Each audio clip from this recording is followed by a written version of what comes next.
time ago in a galaxy far, far away. Star Wars, Resistance Reborn. Prologue. The TIE fighter streaked across the Corellian sky, flames licking the sides of the ship and thick smoke billowing from its burning hull. The ship screamed loudly as it threatened to come apart midair, the dying cries of a metal bird. Below, the citizens of Coronet City paused in their evening commute to stare at the doomed ship. These days, it was not so unusual to see a First Order fighter speeding above the city. The First Order had commandeered the shipyards of the capital to build its war machines, and sometimes those machines failed in a fiery mess. But the ship was different. It was being pursued by one of its own.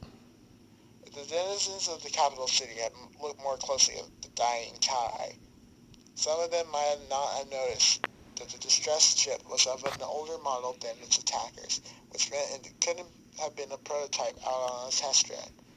What they could not have seen was that the pilot of the doomed TIE fighter was a native daughter, a Corellian who grew up in the mountain town of Doba Grufel, not so far from the capital, a pilot who had dreamed under a New Republic flag as a child, and when the First Order arrived, and most of Corellia had balked, but eventually bent to the First Order occupation, the pilot had fought back.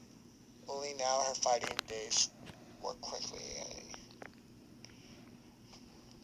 Mayday! Mayday! Do you hear me? The pilot cried into her comm. She blinked, frustrated tears from her eyes tasted blood in her mouth. Her head throbbed, but where she had taken the earlier blow on the head in the firefight. Can anyone hear me? The pilot, she cried again. The pilot desperately grew the secured channels of no one answered. She tried the Radis again, certain someone would hear her, but nothing.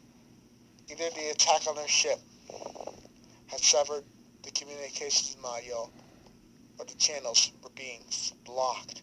She saw as the stolen TIE shuddered and rocked beneath her.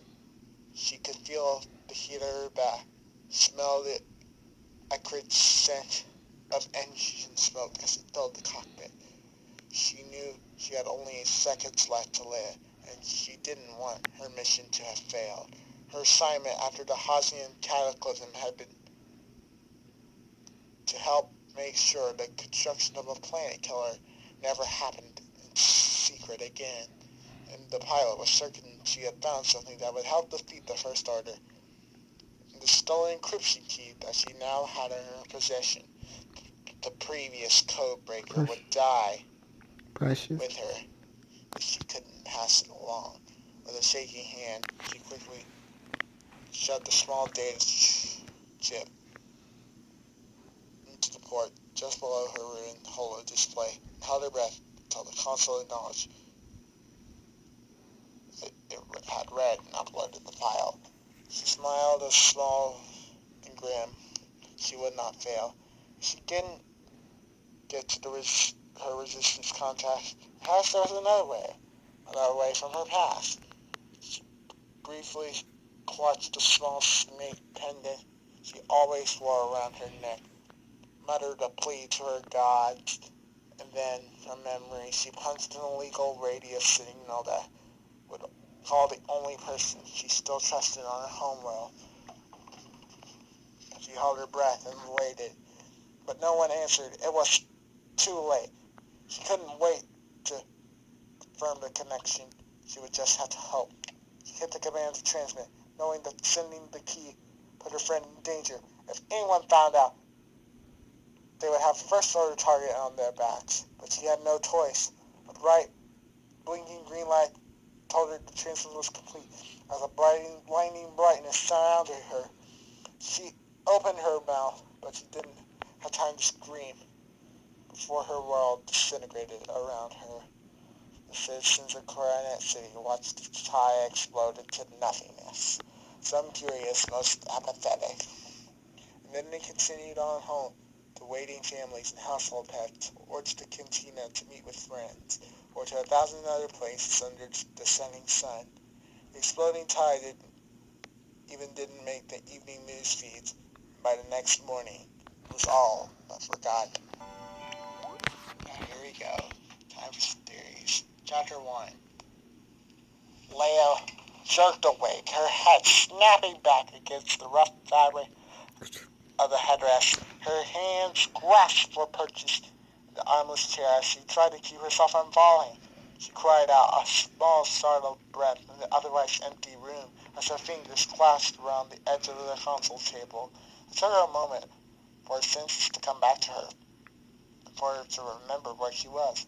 A hum of machinery and the distant clank of someone doing repairs, even at this odd hour, told her she was on the Millennium Falcon, not on the Routus during the First Order's attack, when she had felt the presence of her son nearby.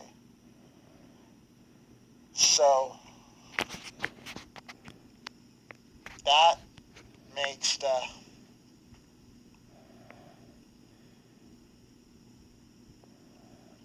space battle in Episode 8, Leia's scene, where she's blasted out on the ship, almost null and void.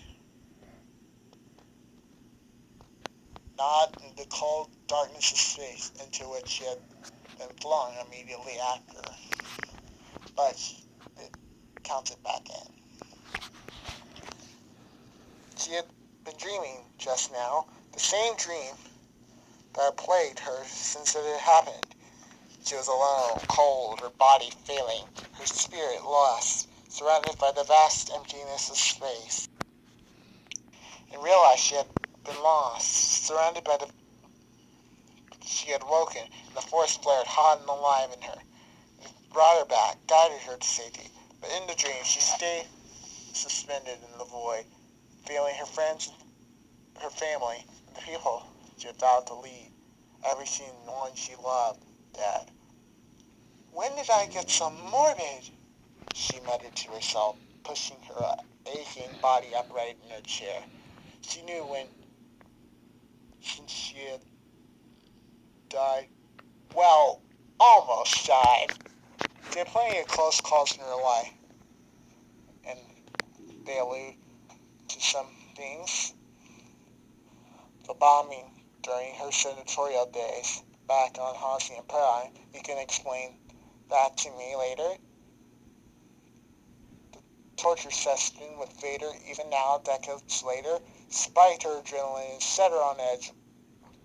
When even the barest hint of that memory surfaced, that alludes back to Episode 4. And now, Your Highness, we will discuss the location of your hidden railroad base. A million narrow escapes with Han back in the days of rebellion, but nothing like being blasted out of that ship, drifting through space alone. She rubbed a tired hand over her face, looking around. It had been a few days since Chewie and Rey had showed up on Crate to rescue them from the First Order. Since she had seen her brother fought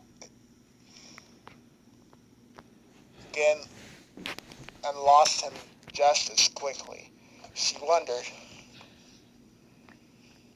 how much she was supposed to suffer in a single lifetime, how much exactly one person could take. But then she put that indulgent self-pitying moment away. She had work to do. The communications console of the Millennium Falcon was laid out before her, silent as space itself. When she had called for aid on Crate, sending her a distress signal to her allies, she was sure someone would respond.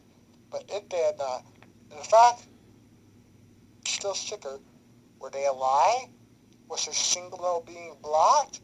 Did they just not care? No, she wouldn't believe that. Already Something had answered happened that at least prevented her one of the calls from comment reaching friendly ears. That made more sense than believing she and the Resistance had been through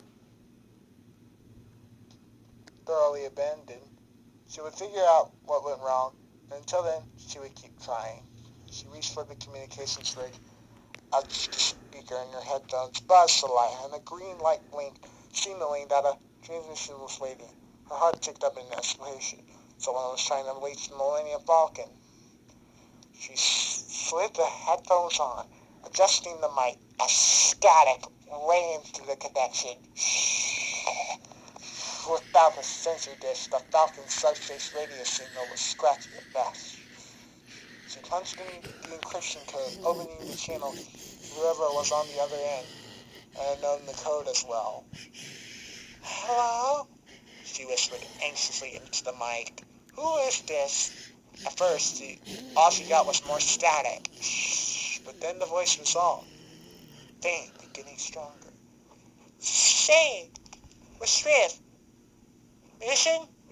Remember me?" Now, for those of you who don't know, Shay and Shriv are the two of the main characters from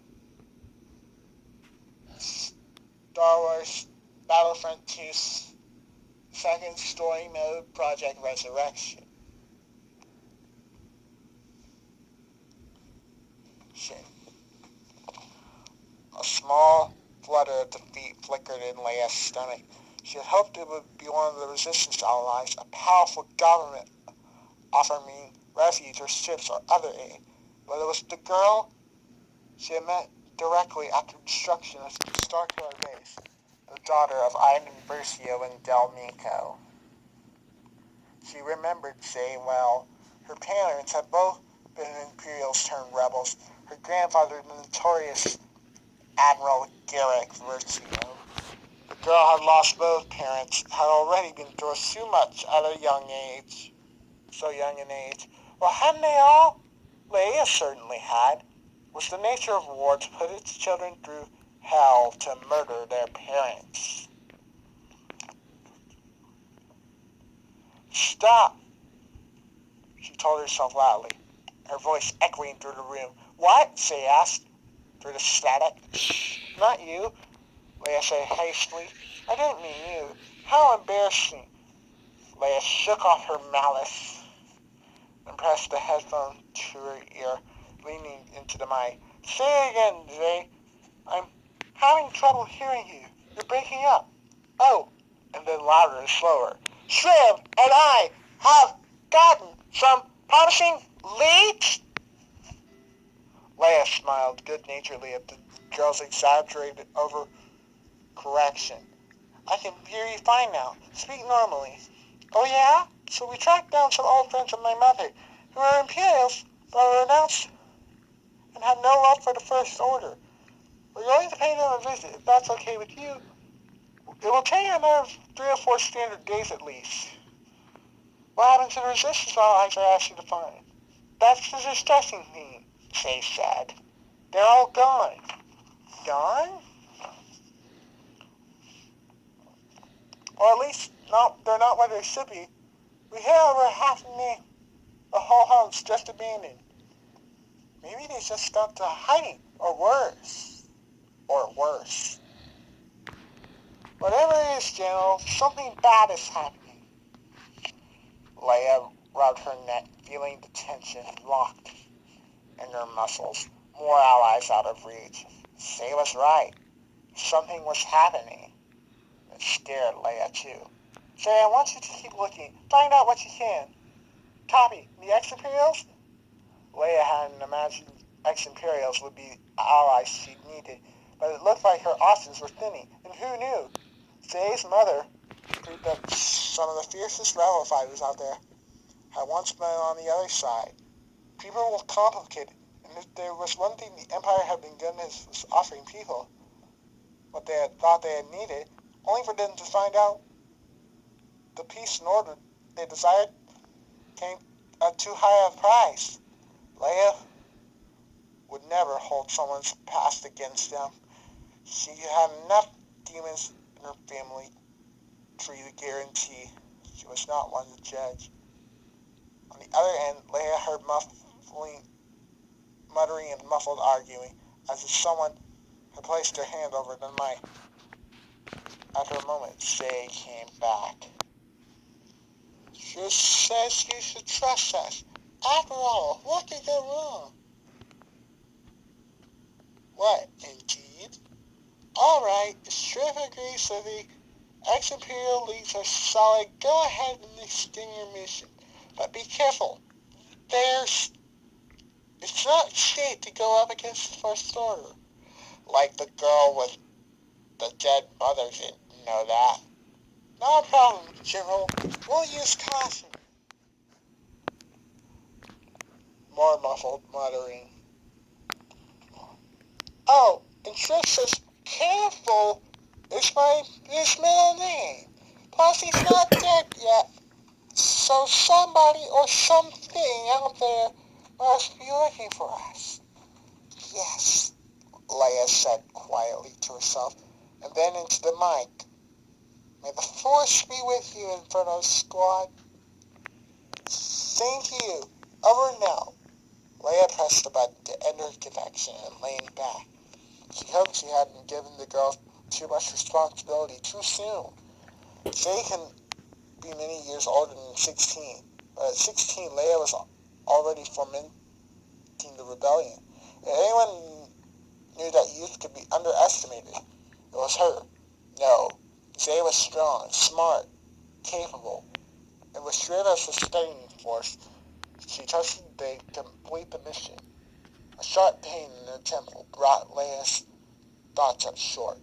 She squeezed her eyes shut in sudden agony. These headaches were a side effect of the healing process, the medical droid had said. She was to expect them for a few weeks, but between the headaches, nightmares being lost in space, the grief of losing her friends and family, Leia was exhausted. What she wouldn't give for just a moment of relaxation, a safety, a few days, or even a handful of hours knowing everything would be all right. General Organa, the voice from behind her, and Leia turned to find Rey standing in the doorway. The girl wore a version of the same scavenger garb Leia had first seen her in the previous day, only now Leia recognized touches of Jedi influence in her ensemble.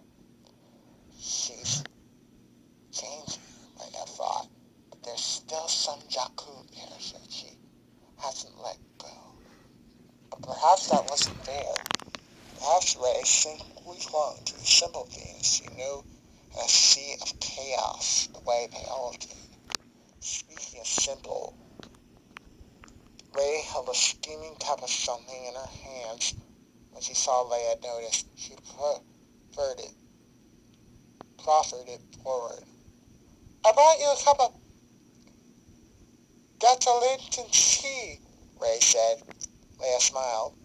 Do you read minds? What, like a Jedi? I'm not. I was thinking how much I would love a cup of tea, Leia said, seeing Rey from her awkward scramble.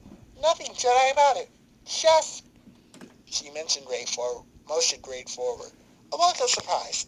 Thank you. Please, call me Leia. Rey nodded, looking relieved, and hurried forward. Leia took the tea from her. The fragrance immediately filled her nose, and she could feel the muscles in her shoulders loosen. I can give you something stronger if you like, Rey said, pointing back toward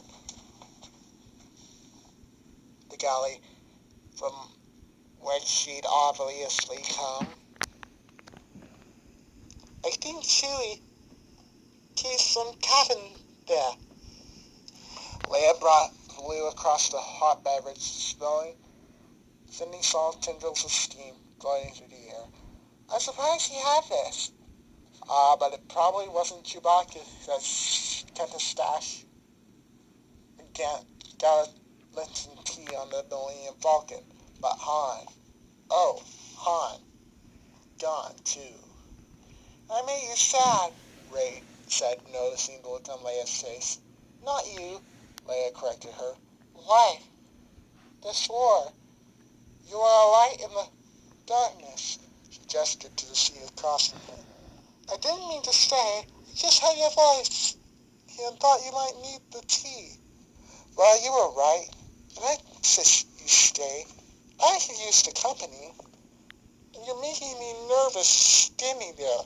Please. She gestured toward the sea again, and this time Ray sat, sliding her hands under her thighs, smiling awkwardly. There, Leia said, patiently, hoping to put the girl at ease. Isn't that better? Ray nodded. The two sat in silence as Leia sipped her tea, and Ray made a show of looking around the room, gaze floating across the communication board. Leia followed her, wondering regard. Why did you sleep like everyone else? Oh, me? I haven't slept much in these past few days. Rhea said quietly. Too much on my mind. I think she's kind of like Anakin at this point. Bad dreams with too much on his mind. Like Padme and stuff like that. I know the feeling. Rhea shifted her seat and as she eyes on everything but Leia. But this girl was nervous.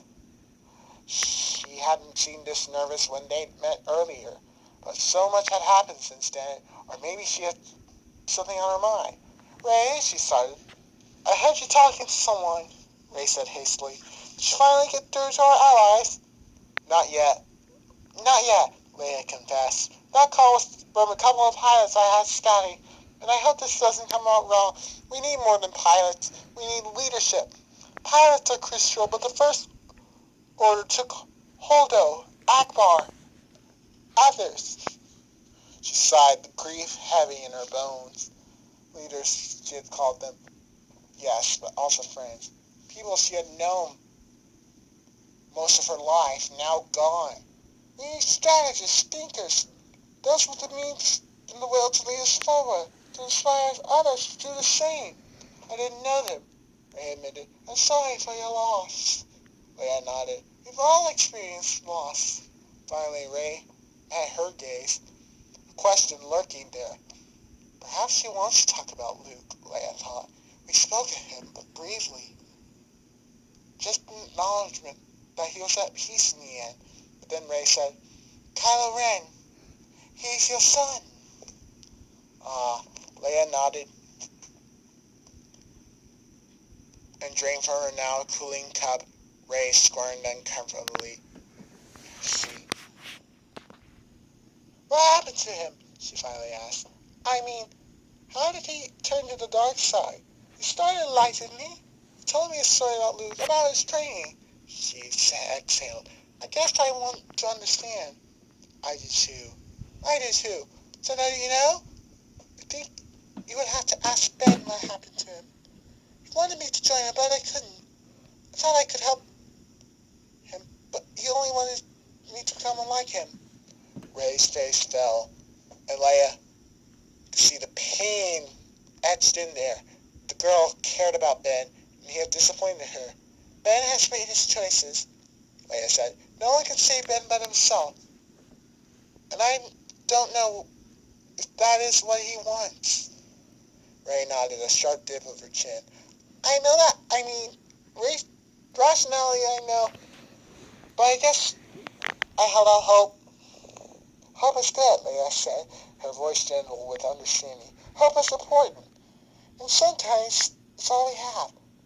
But, she said, smiling, what does hope have to do with being rational? She held out her hand. Ray leaned forward and took it, pressing her palm to Leia's hand and squeezing. I don't know how I'm going to do this, Ray whispered quietly. But you will do it, Leia said, her voice a little louder. Show a little more skill. And you won't be alone. We'll be here with you. Ray seemed to steady. A smile blossomed briefly, her first since she'd arrived. Buzzing on the console, and Leia answered. Hello? She called into the mic. Identify yourself. General Organa, it's Poe. Poe. She turned slightly away from Ray. Where are you? What do you Spanish? Correct. It was close, but the black squadron pulled through. Geo couch of these old Jess and Sorlinda were pretty banged up. But I can report that Grail City is secured. We set the first order running.